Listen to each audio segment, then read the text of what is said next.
가톨릭 성경 365일 말씀으로 살아가기. 오늘은 마테오복음 12장에서 14장까지입니다. 제자들이 안식일에 밀 이삭을 뜯다. 12장. 그때 예수님께서 안식일에 밀밭 사이를 지나가시게 되었다. 그런데 그분의 제자들이 배가 고파서 밀 이삭을 뜯어먹기 시작하였다. 바리사이들이 그것을 보고 예수님께 말하였다. 보십시오. 선생님의 제자들이 안식일에 해서는 안 되는 일을 하고 있습니다. 그러자 예수님께서 그들에게 말씀하셨다. 다윗과 그 일행이 배가 고팠을 때 다윗이 어떻게 하였는지 너희는 읽어본 적이 없느냐? 그가 하느님의 집에 들어가 사제가 아니면 그도 그의 일행도 먹어서는 안 되는 제사빵을 먹지 않았느냐? 또 안식일의 사제들이 성전에서 안식일을 어겨도 되지 않는다는 것을 율법에서 읽어본 적이 없느냐? 내가 너희에게 말한다. 성전보다 더 큰 이가 여기에 있다. 내가 바라는 것은 희생 제물이 아니라 자비다. 하신 말씀이 무슨 뜻인지 너희가 알았더라면 죄 없는 이들을 단죄하지는 않았을 것이다. 사실 사람의 아들은 안식일의 주인이다. 안식일에 손이 오그라든 사람을 고치시다. 예수님께서는 그곳에서 자리를 옮겨 그들의 회당에 들어가셨는데 마침 거기에 한쪽 손이 오그라든 사람이 있었다. 사람들은 예수님을 고발하려고 안식일에 병을 고쳐주어도 됩니까? 하고 물었다. 그러자 예수님께서 그들에게 말씀하셨다. 너희 가운데 어떤 사람에게 양 한 마리가 있는데 그 양이 안식일에 구덩이에 빠졌다고 하자. 그러면 그것을 잡아 끌어내지 않겠느냐? 사람이 양보다 얼마나 더 귀하냐? 그러니 안식일에 좋은 일을 해도 된다. 그러고 나서 그 사람에게 손을 뻗어라 하고 말씀하셨다. 그가 손을 뻗자 다른 손처럼 성해져 건강하게 되었다. 바리사이들은 나가서 예수님을 어떻게 없앨까 모의를 하였다. 주님의 종 예수님. 예수님께서는 그 일을 아시고 그곳에서 물러가셨다. 그런데도 많은 군정이 그분을 따랐다. 예수님께서는 그들을 모두 고쳐주시면서도 당신을 다른 사람들에게 알리지 말라고 엄중히 이르셨다. 이사야 예언자를 통하여 하신 말씀이 이루어지려고 그리 된 것이다. 보아라, 내가 선택한 나의 종, 내가 사랑하는 이 내 마음에 드는 이다. 내가 그에게 내 영을 주리니 그는 민족들에게 올바름을 선포하리라.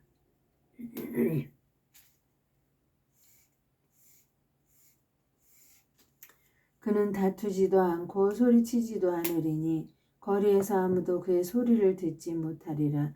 그는 올바름을 승리로 이끌 때까지 부러진 갈대를 꺾지 않고 연기나는 심지를 끄지 않으리니 민족들이 그의 이름에 희망을 걸리라.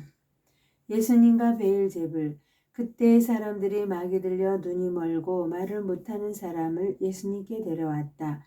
예수님께서 그를 고쳐주시자 말을 못하던 그 사람이 말도 하고 보게도 되었다. 그러자 군중이 모두 질겁하며 저분이 혹시 다윗의 자손이 아니신가 하고 말하였다. 바리사이들은 이 말을 듣고 저자는 마귀 우두머리 베엘제불의 힘을 빌리지 않고서는 마귀들을 쫓아내지 못한다 하고 말하였다. 예수님께서 그들의 생각을 아시고 이렇게 말씀하셨다. 어느 나라든지 서로 갈라서면 망하고 어느 고을이나 집안도 서로 갈라서면 버텨내지 못한다. 사탄이 사탄을 내쫓으면 서로 갈라선 것이다. 그러면 사탄의 나라가 어떻게 버텨내겠느냐?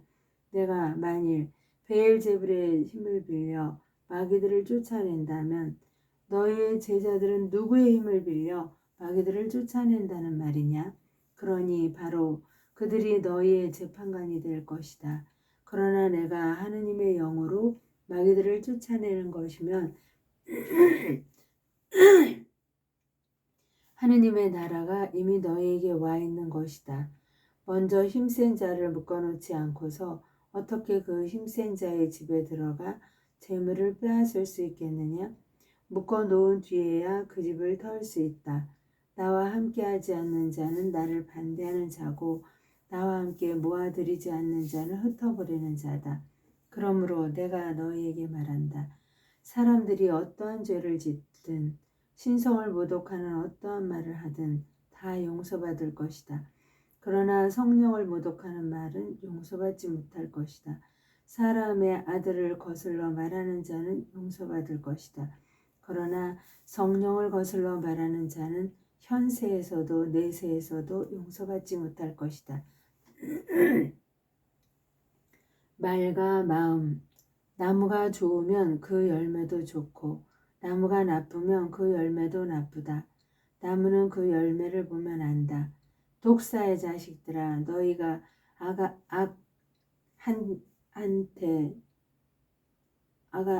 너희가 악한데 어떻게 선한 말을 할 수 있겠느냐. 사실 마음에 가득 찬 것을 입으로 말하는 법이다. 선한 사람은 선한 곳간에서 선한 것을 내고 악한 사람은 악한 곳간에서 악한 것을 꺼낸다. 내가 너희에게 말한다. 사람들은 자기가 찌꺼린 쓸데없는 말을 심판날에 해명해야 할 것이다. 네가 한 말에 따라 너는 의롭다고 선고받기도 하고 네가 한 말에 따라 너는 단죄받기도 할 것이다. 요나의 표징. 그때 율법학자 바리사이 몇 사람이 예수님께 말하였다. 스승님이 일으키시는 표징을 보고 싶습니다. 그러자 예수님께서 대답하셨다. 악하고 절개 없는 세대가 표징을 요구하는구나. 그러나 요나 예언자의 표징밖에는 어떠한 표징도 받지 못할 것이다. 요나가 사흘 밤낮을 큰 물고기 뱃속에 있었던 것처럼 사람의 아들도 사흘 밤낮을 땅속에 있을 것이다. 심판 때에 니네베 사람들이 이 세대와 함께 다시 살아나 이 세대를 단죄할 것이다. 그들이 요나의 설교를 듣고 회개하였기 때문이다. 그러나 보라, 요나보다 더 큰 이가 여기에 있다. 심판 때에 남방 여왕이 이 세대와 함께 되살아나 이 세대를 단죄할 것이다. 그 여왕이 솔로몬의 지혜를 들으려고 땅끝에서 왔기 때문이다. 그러나 보라, 솔로몬보다 더 큰 이가 여기에 있다.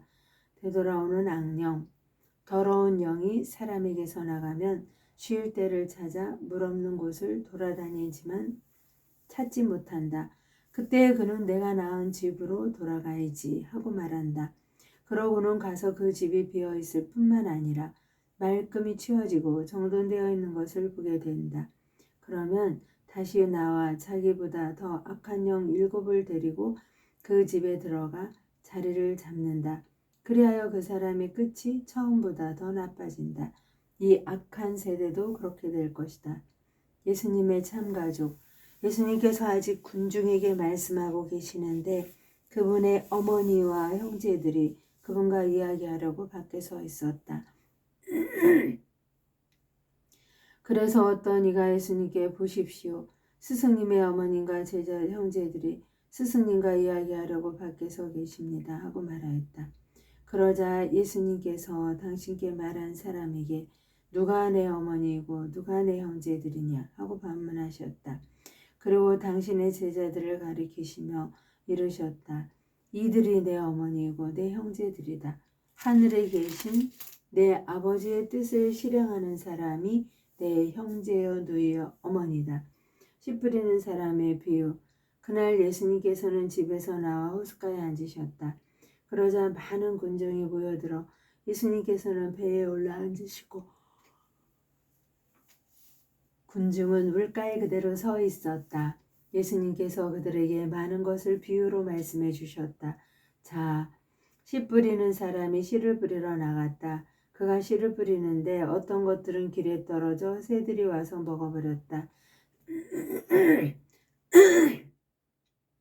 어떤 것들은 흙이 많지 않은 돌밭에 떨어졌다. 흙이 깊지 않아 싹은 곧 돋아났지만 해가 솟아오르자 타고 말았다. 뿌리가 없어서 말라버린 것이다. 또 어떤 것들은 가시덤불 속에 떨어졌는데 가시덤불이 자라면서 숨을 막아버렸다. 그러나 어떤 것들은 좋은 땅에 떨어져 열매를 맺었는데 어떤 것은 100배, 어떤 것은 60배, 어떤 것은 30배가 되었다. 귀 있는 사람은 들어라. 제자들이 예수님께 다가와 왜 저 사람들에게 비유를 말씀하십니까? 하고 물었다. 예수님께서 그들에게 대답하셨다.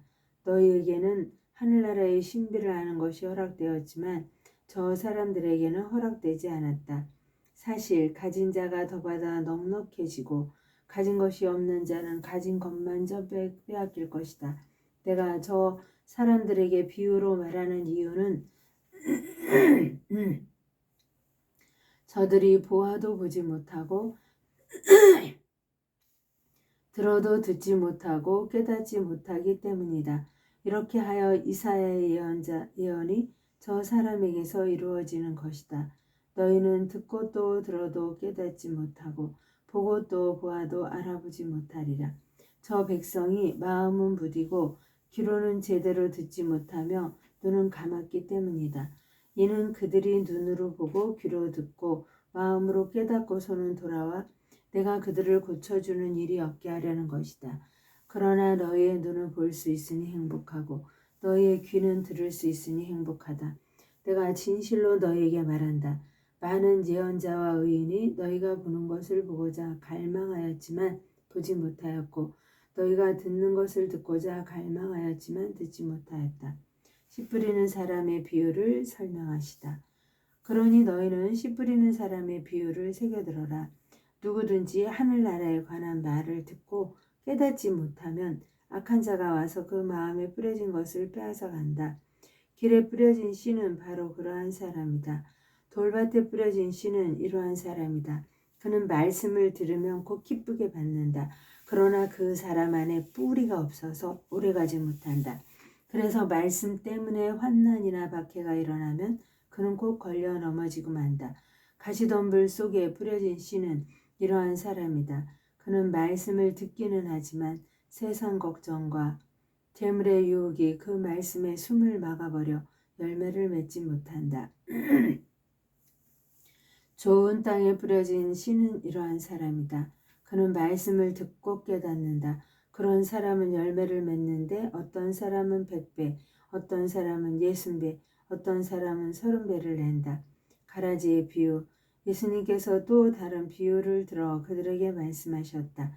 하늘나라는 자기 밭에 좋은 씨를 뿌리는 사람에 비길 수 있다.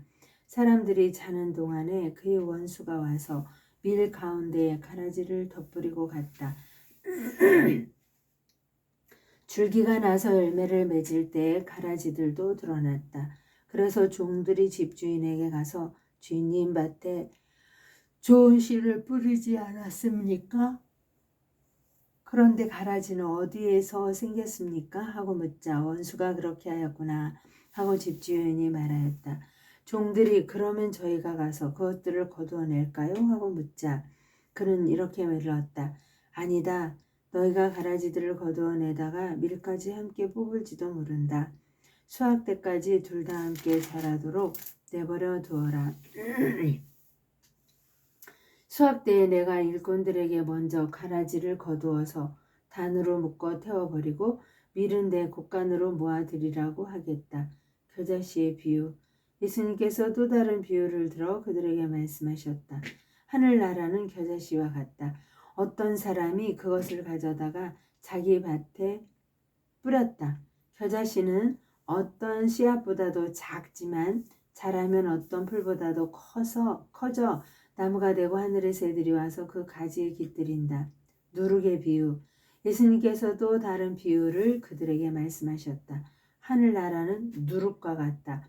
어떤 여자가 그것을 가져다가 밀가루 서말 속에 집어넣었더니 마침내 온통 부풀어 올랐다. 비유를 들어 가르치시다. 예수님께서는 군중에게 이 모든 것을 비유로 말씀하시고 비유를 들지 않고는 그들에게 아무것도 말씀하지 않으셨다. 예언자를 통하여 나는 입을 열어 비유로 말하리라. 세상 창조 때부터 숨겨진 것을 드러내리라. 하신 말씀이 이루어지려고 그리 된 것이다. 가라지의 비유를 설명하시다.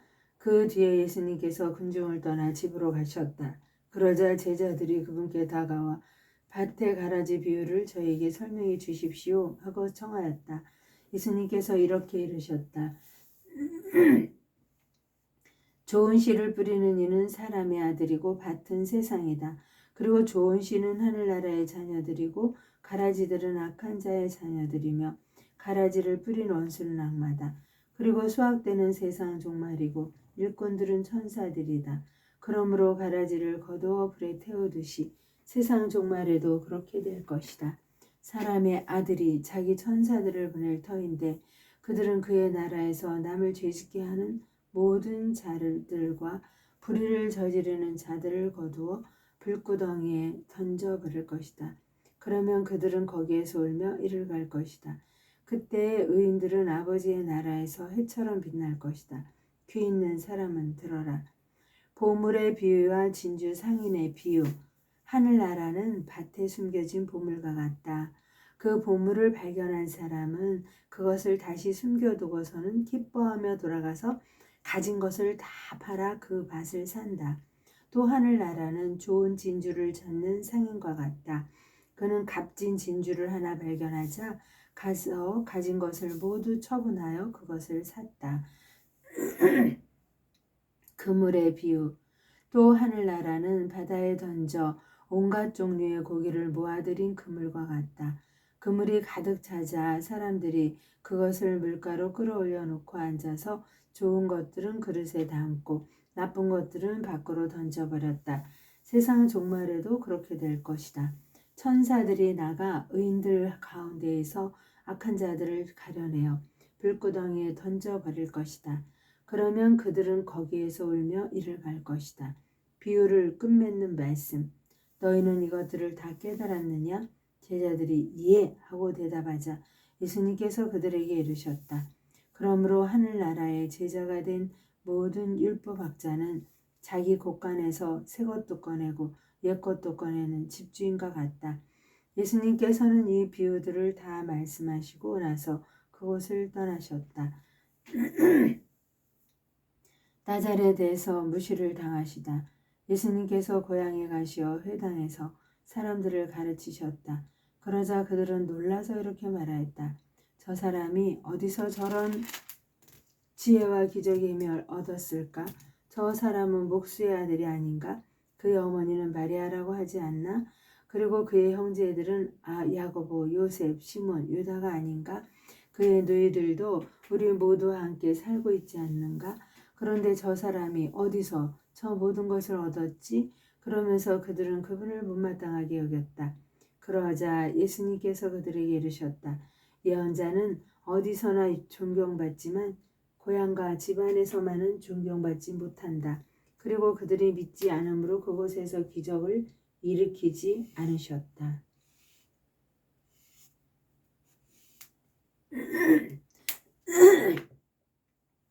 헤로데가 예수님의 소문을 듣다. 그때 헤로데 영주가 예수님의 소문을 듣고 시종들에게 그 사람은 세례자 요한이다. 그가 죽은 이들 가운데에서 되살아난 것이다. 그러니 그에게서 그런 기적의 힘이 일어나지 하고 말하였다. 세례자 요한의 죽음. 헤로데는 자기 동생 필리포스의 아내 헤로데아의 일로 요한을 붙잡아 묶어 감옥에 가둔 일이 있었다. 요한이 헤로데에게 그 여자를 차지하는 것은 옳지 않습니다 하고 여러 차례 말하였기 때문이다. 헤로데는 요한을 죽이려고 하였으나 군중이 두려웠다. 그들이 요한을 예언자로 여기고 있었기 때문이다. 그런데 마침 헤로데가 생일을 맞이하자 헤로디아의 딸이 손님들 앞에서 춤을 추어 그를 즐겁게 해주었다. 그래서 헤로데는 그 소녀에게 무엇이든 청하는 대로 주겠다고 맹세하며 약속하였다. 그러자 소녀는 자기 어머니가 부추기는 대로 세례자 요한의 머리를 쟁반에 담아 이리로 가져다 주십시오.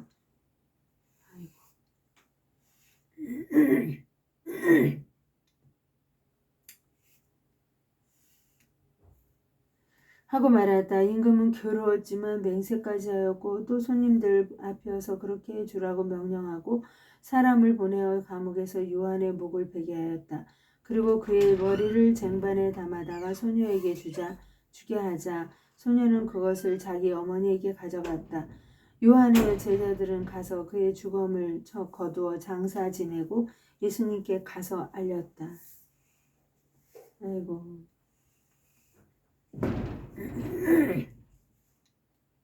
5,000명을 먹이시다. 이 말을 들으신 예수님께서는 거기에서 배를 타시고 따로 외딴 곳으로 물러가셨다.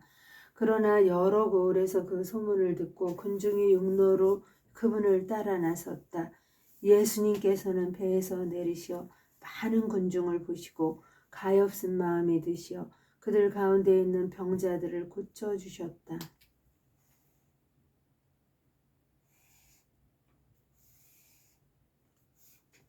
저녁 때가 되자 제자들이 예수님께 다가와 말하였다. 여기는 외딴 곳이고 시간도 이미 지났습니다. 그러니 군중을 돌려보내시어 마을로 가서 스스로 먹을 거리를 사게 하십시오. 예수님께서 그들을 보낼 필요가 없다. 너희가 그들에게 먹을 것을 주어라 하고 이르시니 제자들이 저희는 여기 빵 5개와 물고기 2마리밖에 가진 것이 없습니다 하고 말하였다. 예수님께서는 그것들을 이리 가져오너라 하시고는 군중에게 풀밭에 자리를 잡으라고 지시하셨다. 그리고 빵 5개와 물고기 2마리를 손에 들고 하늘을 우러러 찬미를 드리신 다음 빵을 떼어 제자들에게 주시니 제자들이 그것을 군중에게 나누어 주었다. 사람들은 모두 배불리 먹었다. 그리고 남은 조각을 모으니 12강주리에 가득 찼다. 먹은 사람은 여자들과 아이들 외에 남자만도 5,000명가량이었다. 물 위를 걸으시다. 예수님께서는 곧 제자들을 재촉하시어 배를 타고 건너편으로 먼저 가게 하시고 그동안에 당신께서는 군중을 돌려보내셨다. 군중을 돌려보내신 뒤 예수님께서는 따로 기도하시려고 산에 오르셨다. 그리고 저녁 때가 되었는데도 혼자 거기에 계셨다. 배는 이미 뭇에서 여러 스타디온 떨어져 있었는데 마침 맞바람이 불어 파도에 시달리고 있었다. 예수님께서는 새벽에 호수위를 걸으시어 그들 쪽으로 가셨다. 제자들은 예수님께서 호수위를 걸으시는 것을 보고 겁에 질려 유령이다 하며 두려워 소리를 질러댔다. 예수님께서는 꼭 그들에게 말씀하셨다. 용기를 내어라. 나다. 두려워하지 마라.